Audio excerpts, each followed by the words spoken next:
Welcome to the 010 podcast, where Dr. Josie and Andy connect to create honest, playful, and authentic conversations about everything you may need to know to live a vibrant, healthy, and wholesome life.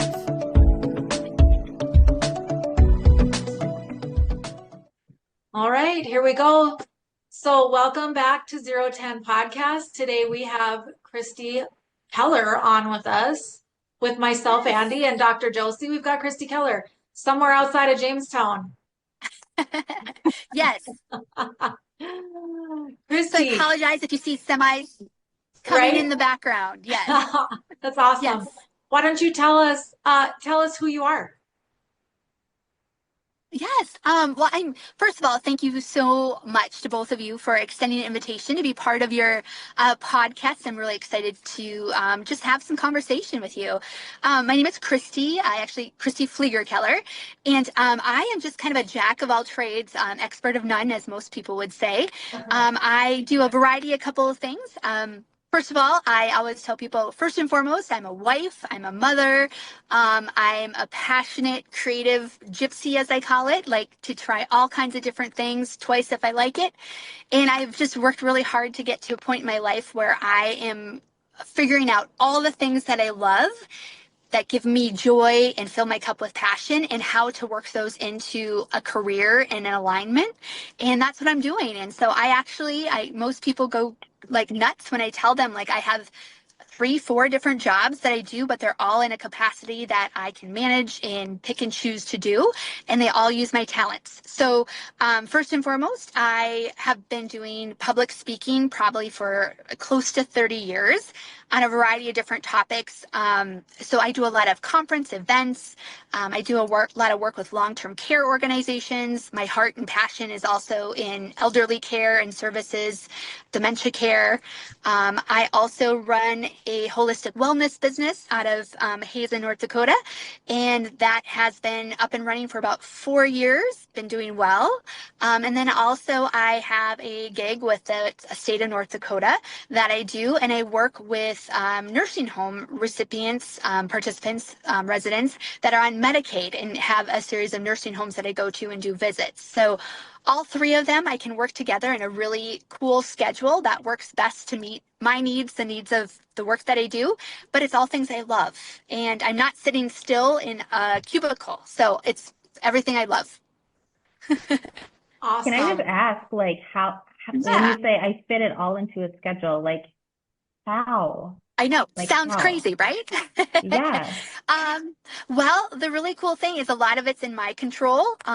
Again, plus we live in North Dakota, so the weather kind of dictates where you go sometimes. But I've also learned much in my career. I'm a recovering PPP, as I call it, perpetual people pleaser. I used to not say no to pretty much anything. And then also living in a small community, you figure out that if you are a person who likes to get things done, you tend to volunteer a lot for organizations or events. And then that gets out and you get tapped on the shoulder, and all of a sudden you're agreeing to do things that you're regretting to do things.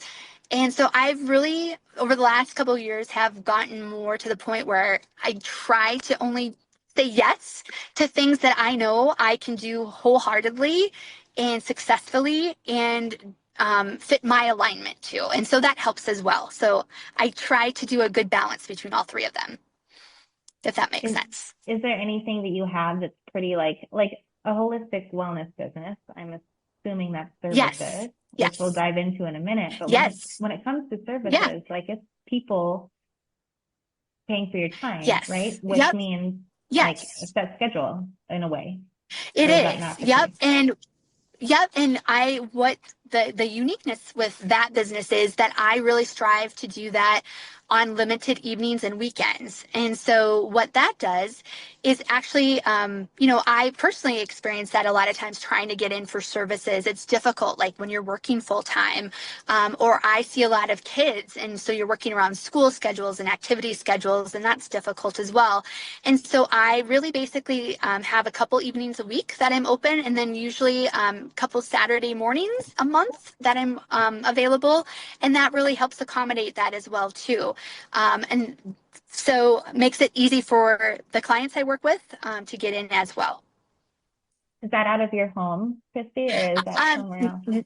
Yep, I actually do have a physical office space located in Hazen, and it's really awesome. When I first started out, so what I do is Reiki therapy, and I can get into more of that. But I actually, when I first started, I had a wonderful partnership with a massage therapist in our adjoining community who allowed me to share space. And so that's one thing too I'm also passionate about is businesses just starting out, so much expense goes into locations and getting your business established. And so was very thankful for that opportunity and sought that out. And then finally grew over about a year and a half, I outgrew her space. And so it was no longer conducive. I was seeing more clients and just needed more space myself. And so she was just gracious and helped me build and get established to the point where I could open my own. And then I now do that with other people. So I have some other providers that come in and share space with me as they're developing their talents and skills and client base as well too. So it's a great way to help each other out in a community. Isn't that beautiful? And that's actually how Kristi and I met. I was looking for some space, and I reached out to Kristi, and she was kind enough to entertain the thought process of maybe being in her space. It didn't work out because it just wasn't the right space, and she didn't really. You were kind to meet with me, but you really didn't have a lot of a wiggle room with your space either, right? Because you've got people in your space. Yes. Yeah. But I try to be flexible because it's difficult, getting yourself established in a community. And especially for me with holistic, that's always tough too. You're breaking through some of those small town community barriers with the type of services you're offering. And it's like, how much do you invest and how much do you make it a risk? And so I was just grateful for the opportunities I was provided with partnerships and wanted to do the same with others as well, to give them an opportunity to build slowly so you don't have to be overextended to start out. Yeah. That's awesome. And I'm happy that you found a space. Yeah. I did find a space, and your space is beautiful. Beautiful space. You. And it's interesting. Josie and I kind of touched on this a little before we started chatting with you, but yes. And I think you and I talked about it, Kristi, at one point too, but it's interesting that a community the size of Hazen, Beulah, you could say, has embraced the type of service that you offer in that space. Do you? Yes, absolutely. Yeah. And they have embraced it. Yeah. Can you guys share for people that don't know the size of what communities you're talking about? Like, what are we talking size-wise? So Hazen, the community that I'm in, is probably, last time it's like 3,500 people, I believe. And Beulah is just a little bit larger than that. So fairly good size for the two spaces. I think what's interesting about this is I grew up in the community, right? So people know who you are. I think that's a big piece of it. I'm hoping I haven't established myself as someone who's credible in the community. And I'm really passionate about sharing my story about why I do Reiki therapy, because it is something I sought out myself that just personally changed my life. I tried some other traditional, medicine, practical options, and it just wasn't obviously what I needed. And when I discovered it, I was so like, oh my gosh, excited. And I knew that I had people in my circle and in my family. Plus, growing up in a family where you don't talk about feelings or emotions, of how many of us walk around with this gunk that we carry on for years, impacting how we interact with the world. And if you can help find a tool that helps you relieve you of that in the body, mind, and spirit, it is beautiful and life-changing. And so it happened for me, and I was just so excited about it, which sought me to seek training and do research and work with a mentor and learn everything I possibly could to be able to offer that to others as well. And so I think that's part of maybe why people understand too that what it did for me as an individual. So cool. I love that. Yeah. I love that. And definitely like a smaller, not just smaller communities, but in where we're from, it's hard to get into the holistic health. It's like people don't want to talk about it. So I found like discussing, I was in Linton for a while and I was talking to the chiropractor that had been there for 40 years or whatever. He said took a long time to get, I mean, people knew that you're there, but people wouldn't share that they'd seen you, even when they got the results, because they were scared of what other people were going to think about you doing something that's out of the norm. So did you see any of that, or did you just like get going right away? Oh gosh. Oh no. Definitely. And especially with the work that I do, there's a lot of religious apprehension about it in some different religious cultures as well, including the one I belong to. And I remember getting, thinking about how I was thinking I always had to defend myself and the work that I did. And my husband, who's just absolutely amazing, we've been together since we were high school sweethearts, and he's the calm to my storm, right? And so I was expressing, my concern about this, and, had heard some feedback from what I thought was an ally in the community in my church of what they had said about me. And my husband just like took me by the shoulders and he's like, what does it matter? He's like, you can convince those people until you're blue in the face and they're not going to understand what it is that you're doing. He said, it's the people that you do touch and change who then tell their friend and their sister and their mother and their cousin. And he's like, those are the people that you got to put your energy into. He said, that's where you are going to get the return on your work that you do and feel like you're making a difference. And I just went, oh, why didn't I think of that? Of course, right?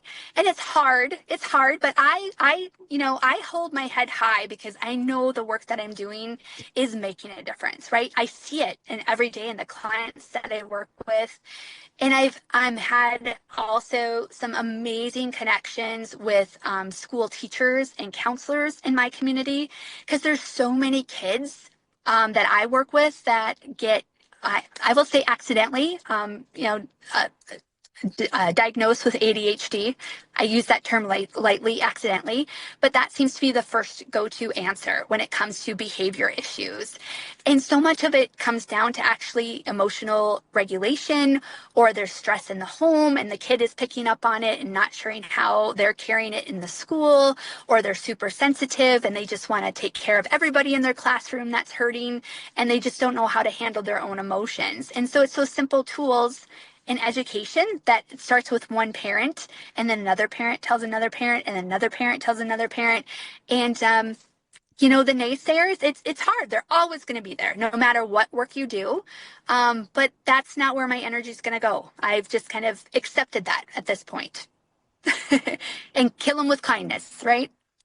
You're so confident in that. When you say that, it's like, yeah, this is the way it is, like yeah. Beautiful thing. Yeah. Yeah, you're going to get resistance, even in the larger communities. It's just part of that nature. I've told people until you've tried it, it's very difficult for me to be angry or upset or leery about something, right? Because I haven't tried it. And so keeping that open mind is really essential for me as well. Mm-hmm. Awesome. Oh my gosh, so cool. I love that. Yeah. So do you think that's Andy? Sorry, Andy. Do you think that's, I think that's a great way of looking at things in general. Keep your attention focused on where you want to be, right? Not on where anybody else is, or not on even where you're at now, but where you want to be. You want to be, make a change. That's where you keep your focus on. Who cares? I think learning to not care about what other people think is such a freeing, it's so freeing, right? It is. Yes. One of my favorite sayings, and it's a soul crusher if you think about this, but somebody once told me, nobody thinks about you as much as you think they should. Right. 100%. And yeah, and that's our ego. We have this inflated persona we think we have, and that, we fret over what we said and what somebody, might be interpreting from it. And that person couldn't give two shakes about what you just said, right? They're at Right. home worrying about themselves, right? Right. And so Right. all this energy is wasted going to worrying about what others are thinking about us when essentially they're not. And once you realize that, you can go home at the end of the day and sleep peacefully. It's beautiful. So beautiful. It took me a while. Do you think that comes, I've often wondered this. Does it come with age? Is there any way you can feel that way in your 20s? Is there any possible way? I mean, I think it's a very rare gem of a person that feels that way in their teens and 20s. Josie? Can I chime in here? Go for it. I do think that it's possible. In this day and age, I think it's harder because we are comparing ourselves to others so more often. Yeah, you know? True. So, I mean, yes, I do think that there are people that are able to do that really well, but they're kind of like born that way. But it's honestly, when they look into it too, there's sometimes a chip on your shoulder or there's a deeper belief of, I don't care what people think, but why don't I care about what people think? I care what people think, but why do I care what people think? Does that make sense? Right. Mm-hmm. Like there's still on either side of that, there is a little bit of a limiting belief or a insecurity or something that could be triggering it. I'm not saying it's always that way. Absolutely. Does that make sense? It does. And I think it can come with age, it can come with experiences, it can come with trauma, it can come with all of those things. But the realization, I think, if we can heal ourselves, no matter what age you are, you can then heal generations that come after you, right? Because of your behaviors. So I'm hoping that once somebody realizes their power that they do have, then they're passionate about sharing it with others. And then they are that source of encouragement. They're that source of light, that when someone then sees them reacting in the world and going, oh man, like what are they doing? Or how did they get there? And then that spurs kind of that spark, right? Of lighting that next generation and the next generation. And it's going to take forever, but I think it's possible. I really do. That's cool. I like that. Yeah, that makes sense. The generational piece. And, so I worked on a lot of babies in practice and, Yes. they're letting go of things that they don't even know is there, right? So like the sooner I was able to get my hands on a baby, I just felt like, yeah, life's going to happen and things are going to happen, but they're letting go of some things that are huge. And like, I get goosebumps doing it, right? Like they're letting go of things. We don't even know what they are. They're not telling us. They don't really even, maybe even understand, especially if it's years of stuff of what's been going on. Yeah. I don't know. Like it's just a beautiful thing. So I love that you're seeing kids so much. I think that's new, newer. And I don't know, like that's just, that's setting them up for awakening and peace earlier in life. So yeah, they might be able to get out of what people think sooner than, this girl born in the 80s, right? Like, I don't know. I know. And I think back to my own, I guess I'm a super sensitive, empathic person and didn't realize what that was until much later in life, right? But I had all these feelings and experiences I can remember early as a kid, but my parents were nowhere near aware or how to or had the skills of how to handle that, right? And so I was literally shut down or just told like that's not how you should think or how you should do things. And it made me feel uncomfortable. Then I wasn't comfortable with myself until I figured this out as an individual. But to then now have kids that you can talk to them, you can tell them that their feelings and their experiences are normal, and then to have their parents support that at a very young age. Oh my gosh, like how freeing that is to grow into an adult that is fully capable of taking charge and control of their emotions instead of blaming everybody else around them. And that's typically how we deal with conflict, right? Because it's my boss's fault, it's my spouse's fault, it's somebody else's fault for the way I feel, when essentially we hold the power to all of that. So the younger we can give people that freedom, oh my gosh, the more peace this world will have for sure. Love it. Yeah. Yes. And we were talking a little bit earlier before popping on, but explain how you're doing that for adults now, because you talked about going into businesses or like your yes, training, like even the training that you just finished up, like you're doing this with adults as well. Yeah. In a different level. I am. So in a different perspective. Yeah. So I also have a background in human resources. And I guess with that empathic piece, I was working in a variety of different jobs in the HR role, and you would see conflict happening. And a lot of times what we think is a conflict really isn't the conflict. You take away an onion layer or two, and you figure out that a person's behavior is really part of something else. And this is just a trigger, which is coming through in a workplace situation.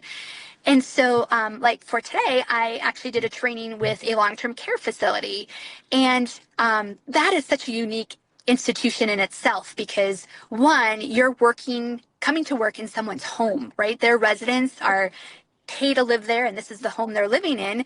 And so that's unique in itself. And then you have a whole myriad of different personalities and cultures coming together, and then also a high turnover rate. And so all of those kind of make a lot of challenge for people to understand what's going on. And so we take a humorous but very self-reflective look at how quick we are to point out the behaviors of others that we don't like or we don't appreciate. But when it comes to our own behaviors, we tend to look at it through a different glass or be really offended that somebody would call us out on a behavior. How dare they? And we want everybody to like us, so we never want to hold other people accountable for behaviors. And it's all about healthy communication, right? It's about talking. It's about looking at conflict from the perspective that conflict is good when done in the right perspective, to come to a conclusion, to open minds. And so that's what today's training focused on, is how a lot of times we, again, sabotage our own happiness and success in the work that we do by our behaviors or beliefs that hold us back from seeing the truth or taking the time to get to know facts versus stories of what we make up in our mind. And then we react to that with emotion, which is not always justified. And that can cause a lot of wasted time as well. Like, we go home at the end of the day and you lose sleep over a work situation when essentially at the end of the day, it doesn't matter, right? It's really nothing, but it'll sit and eat us alive for weeks on end, and we allow it. Right. So, yeah. Good. Easier said than done, I know. True. So, right. Kristi, tell us, let's do some shameless plugging of your business in Hazen. Sure, absolutely. Tell us the name of the business. Yep, it is called Holistic Heart, Reiki and Wellness. Okay. And and I have a Facebook page. I have a website. I have online booking, which is super awesome, easy to do. You can go right on and find the services you need. And so I do Reiki therapy. I do personal coaching. I do speaking engagements, wellness events. I've hosted lots of different groups that want to come in and learn more about holistic issues. We've done anything from essential oils to sound therapies, just understanding, like even setting up your environment in your home and your space of how it can allow energy to flow through and feel good and feel safe and connected. I also have other practitioners that come in. I have someone who does sound healing. I have a massage therapist that comes through every once in a while as she travels through the area. And then also host every once in a while different practitioners who may just be visiting from other areas that we extend invitations to help people get exposed to other different types of modalities that are out there as well. Cool. Yeah. Kristi's really good at social media. So I would suggest you go onto her Facebook page and hit the like or follow button because how do you find time to do the posts? I mean, honestly, that takes time, and you're very good at it and you're very consistent, and your posts are a lot of fun. But there's fun and then there's There's words of wisdom, nuggets of wisdom. There's some there's compassion, there's stories, there's so I enjoy your social media. But when do you find time to do it? Do you have it structured into your life, or do you just throw it out there when you can? Actually, I have it structured. I've done a lot of research on the effectiveness of social media, and that's why a lot of companies give up on it, because they're like, I just don't have time for it. And, I did one post and nobody liked it and nobody's watching it, type of thing. Right. And unfortunately, there is so much going on in the background with the algorithms and all of that on Facebook and social media, that consistency gets you more motion, basically. So you have to have that. So I have it built into my day, but Facebook has an amazing little tool about that you can create a post to have it posted later, right? So you can do all this work ahead of time and then just have it posted accordingly. And you also have to be strategic. There's great tools that Facebook provides to show you times of the day that your reader or your followers are most likely to see your posts. When are they on? And so aligning your posts with those statistics, it is super effective. And I found, as a fellow human, I really love people who share their stories, their connection, their transparency, right? My poor husband, he's not a social media guy, but of course he hears about my posts, right? Through, like someone will mention, oh my gosh, I saw your wife's funny video. And he's like, oh my gosh, what did she do now? Type of situation, right? Yeah. Yes. Yeah. Yeah. Yeah. No, you do a really good job. Yeah. Thank you. Yeah. And it's only painful if we make it painful, to be honest with you. Yeah. Absolutely. Right. You need to find if you're going to do it, you need to find the joy in it and have fun with it and stuff. Right. Yes, absolutely. Hey, yes. Are you on TikTok? I used to, this is crazy. I used to be, but I got banned for some reason. And I could never create I actually used it all the time and I got banned. I didn't do anything illegal. I never got a response back. Why? So my account got shut down. You got banned to the point of being shut down? I did. Yes. Holy and I still cow. I know. I do not know which rule I broke. So. Oh. I know, right? That's interesting. I think it takes. I know. Somebody must have said something. I don't know. I don't know. I've tried everything to get my account back, and it didn't. So I kind of gave up, and I know that's impacting now a lot of people with it going away. Yeah. And so I've found though that my age group, the most age group that I have, they're not a lot of TikTokers. We're the old school Facebookers. So I'm fortunate that way. Again, I've done some research with my statistics to show that my audience largely is on Facebook and Instagram. Yeah. So that's kind of the market that I spend more time on. Good. Yeah. TikTok's amazing though. It really is. Yeah. I learned so much. I'm a TikTok girl. I love it. But yes. I have another question for you too. Do you do distance service? Do you do, distance Reiki? Yeah, I am actually trained to do it, but honestly, it's not my favorite. And I have a lot of people that I can refer people to that are amazing at it. I have found I can do it, but I feel more connected with people when they're in the room with me. Yeah. But it is possible. You can do it distance. I'm trained to do it. I can do it. But for me personally, it's not my favorite type of delivery of the service. And if somebody would like that, I have an amazing couple people that I will refer to them in a heartbeat, that I know they'll get very quality type of care provided to them. Do you get Reiki done to you, or any type of energy work, or do you know how to clear your own chakras? Yes, both. Yeah. Yeah, absolutely both.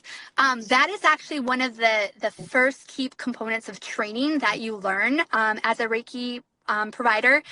There's different levels of Reiki that you take, and I have worked myself up through the master level. And then basically when you take the first couple certifications, that is the crucial piece that you are taught, because it is super easy to pick up junk from other people or heaviness from other people if you allow it. And so part of the practice is to regularly protect yourself and clear yourself of energetic space and cleansing. But so I do it on myself before I start the day and end the day with clients. But I also have practitioners that I go to. And then also I like to, since I do travel a lot with all components of my job, if I can, I try to work in other practitioners so that I can help build a network in, because I get questions all the time with someone calling me and saying, oh, my sister lives in this community. Would you happen to know anybody that lives out there that does this service? And so I want to make sure I'm providing confident and quality referrals. And so I try to get to as many practitioners as I can as well, to have that experience and relationship with them too. That's awesome. Yes. It's great. Yeah. Yep. Josie, do you have any other thoughts for Kristi? Well, not necessarily about your practice for sure, but so besides getting work done on yourself, we have all sorts of women who are, we're all just trying to stay healthy and do the things we're passionate about. What would you say, like, your maybe 2 or 3 things, like your top things that you must do to make sure you're taking care of yourself? Absolutely. First and foremost is grounding. And I know people are like, what do you mean by grounding? Getting your breath and your feet, your heart rhythm. So many of us do not breathe properly. And it sounds crazy, but to take those long, deep cleansing breaths with your feet firmly planted on the floor and being conscious of that breath coming in and that breath coming out is such a beautiful and relaxing tool that we forget we have the capability to do any time of day, right? I think when people think, oh, practice your breathing, that it only comes into play when you're having a baby, right? With Lamaze classes. And that essential breathing is so important to regulating your system consistently all through the day. And so I really, if I'm feeling stressed or tired or overwhelmed, or just at the end of the day to want to clear maybe just people I've encompassed across the day, clear, make sure I'm not bringing home anything that I shouldn't be. I'll just do those deep breaths and clear that out. And then also I'm a big journaler. I love to journal thoughts, feelings, because so often I struggle sometimes with my words, getting them across, to really articulate where my feelings are coming from. And so I found that for me, a powerful tool is writing it down. And it's like a release. It's no longer sitting in my heart or in my mind. Once I get it on the paper, it is such a moment of freedom, and I can read it. I can self-reflect. Sometimes I burn it because I don't want it to, I don't want it to exist anymore. And it's a very freeing tool to do that as well. So those are 2 of my great one, I guess, healing mechanisms I use. And I would love to hear what your guys's are as well, because I'm sure you both have some amazing things. What do you guys do? Gosh, Andy, we're quite similar, aren't we? I'll start with mine. Mine is journaling too. Journaling is huge for me. I agree with everything that you said about getting it out. But what I also found was sometimes what I journaled out was really not true. It was the story that I made up in my head about a situation, and then I could come at something with more factual after the fact, after the fact that I wrote down. But for the most part, like when I'm not doing that, I notice that I'm not as centered. I will ask this because I wonder if you know the answer. I have been told now I ground through my feet often, but I am also not grounding to a home anymore. And I was told to ground up, to bring energy up and out. And so I had some body work type stuff done here. I had it done before I left, and both of them said, you really need to think about connecting up here and letting that be your compass more than the earth right now. And so I've been working on that. It does make sense. There's a lot of lightness that comes with that. If I make it come up, my energy come up rather than always passing it down. I don't know. Yeah. Have you heard that before? I have heard that before, especially like you said, when you don't have a home base right now, that makes perfect sense. Yes. Yeah. And I just finished the book Untethered Soul. I don't know if you ladies have read that. Yes. Amazing. And I read that on the way to Hawaii. And so I was just trying to take like two things from the book to do. And one of them was like bringing your emotions up rather than always pushing them down to the ground. Yeah. And into the heart, and let the heart and the mind figure it out. You stay in the background. So love it. I know it was cool. So I would say, yeah, journaling, the grounding is a big one, but I'm a big mover. Like movement really, really helps me. Yeah. A stagnant day is hard on me. So even if it's a walk or a bounce on my tramp or something, those are probably the most centering things, is journaling and movement. And then I'll jump into meditation. Yeah. How about you, Andy? For me, I feel like I just realized this recently, is I had a routine for a long time, morning routine and an evening routine, and that it all disintegrated a couple years ago. And I've been trying to get back into it. And what I realized is that whatever my routine was then no longer fits for me anymore. It doesn't resonate with me anymore. And I've tried so hard to keep going back to that, right? And it's just not working for me. And so we're so silly, right? And how we get stuck in things. Like, duh, my life has changed. A lot of big things in my life have changed. So why wouldn't the things that I find healing and the things that I find growth from, why wouldn't those change too, right? So it kind of had to smack me upside the head to make me realize that, yeah, my things have had to change. So currently, right now, what I do for healing is I try to find silence and let my brain. So whether you want to call it meditation, sometimes it is meditation, but sometimes it's literally just silence.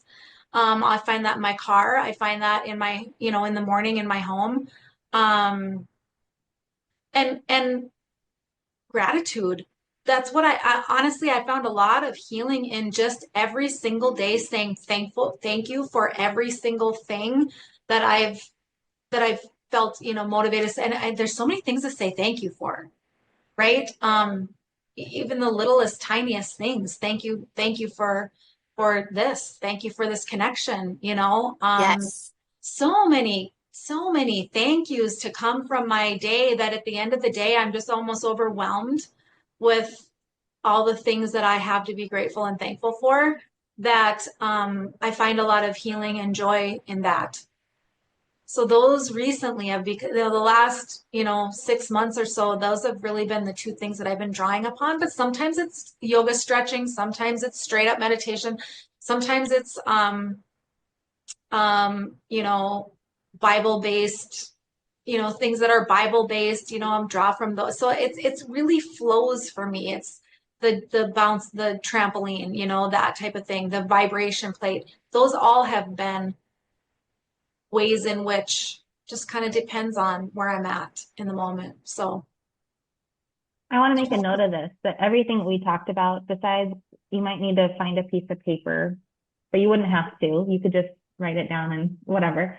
But these things are free, right? These are things that are accessible to everybody, in one way, shape, or form. So don't have FOMO and, feel like you're missing out on something because you can't afford it, or you don't have access, or you're from a farm or whatever. Like these are all things that are they're right here. They're right there. Yes. Tools within you that have always been there. You just got to use them. Right. Absolutely. Great reminder. And I think honestly, that's a great place for us to part. Do you think? Yeah, that was beautiful. Yeah. Thank you. Unless either of you have any thoughts. Thank you. Any last thoughts, anybody?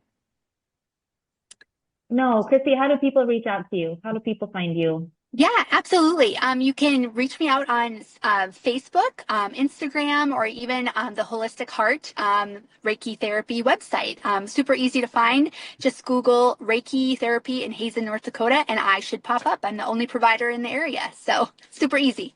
That's awesome. Awesome.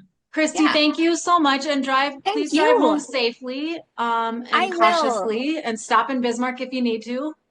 I will. Thank you so much, both of you. I'm such an honor to be part of your project, and thank you for making this world a brighter place and getting the word out there about taking care of each other and ourselves. Thank you. I appreciate that. And thank you. You do the same on such an amazing scale. So thank you so much. All right. Okay. Thanks, you guys. We'll see you guys next time. Have a great night. Okay. Bye-bye. Bye. Thanks for joining us on the 010 podcast. Don't forget to subscribe and stay connected for more insights on a vibrant, healthy, and wholesome life. Follow us on Facebook or Instagram at 010 Retreats, or you can find our YouTube channel under 010 Podcast. If you're looking for retreats, check out our website, 010retreats.com.